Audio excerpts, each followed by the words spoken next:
কয়েক বছর ধরে সেন্সর বোর্ডে আটকে আছে মোস্তফা সরোয়ার ফারুকের সিনেমা শনিবার বিকেল। ছবিটি মুক্তির দাবিতে গত বছর সামাজিক যোগাযোগ মাধ্যমে তুমুল আলোচনা হয়। এর মধ্যে গত বছরের শুরুর দিকে সিনেমাটি নিয়ে সেন্সর বোর্ডের আপিল কমিটির শুনানির দিন ঠিক করে তথ্য ও সম্প্রচার মন্ত্রণালয়।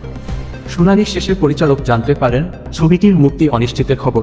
তবে পরিচালকের বিশ্বাস ছিল দর্শকের জন্য বানানো শনিবার বিকেলে দর্শকেরা উপভোগ করতে পারবেন, কারণ ছবিটি দেশের বাইরের বিভিন্ন উৎসবে পুরস্কৃত হয়। গত বছরের ফারুকী বলেছিলেন, শনিবার বিকেল ছবিটি বানিয়ে আমরা কোনো অন্যায় করিনি।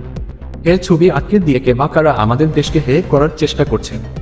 ফারুকী মনে করছেন শনিবার বিকেল আর আটকে থাকবে না। শুধু শনিবার বিকেল নয়, দেশের কোনো ছবি আটকে থাকবে না। গতকাল শুক্রবার সন্ধ্যায় তিনি বললেন, প্রথম কথা হচ্ছে কোনো ছবি আটকে রাখা যাবে না।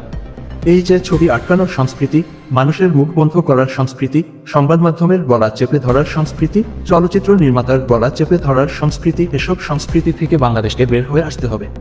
এই পরিবর্তনের জন্যই কিন্তু বিপ্লবগুলো হয়েছে। সেই পরিবর্তন ঘটতে হবে। আমি নিশ্চিত সে পরিবর্তন ঘটবে। আমরা মত প্রকাশের স্বাধীনতা চাই, আমরা জেলখানায় থাকতে চাই না। এটাই তো এই আন্দোলনের মূল লক্ষ্য। এই আন্দোলনের মূল লক্ষ্য যেহেতু এটা, সেহেতু মূল লক্ষ্যের সঙ্গে এই সরকার একমত। এ বিষয়ে আমার কোনো সন্দেহ নেই।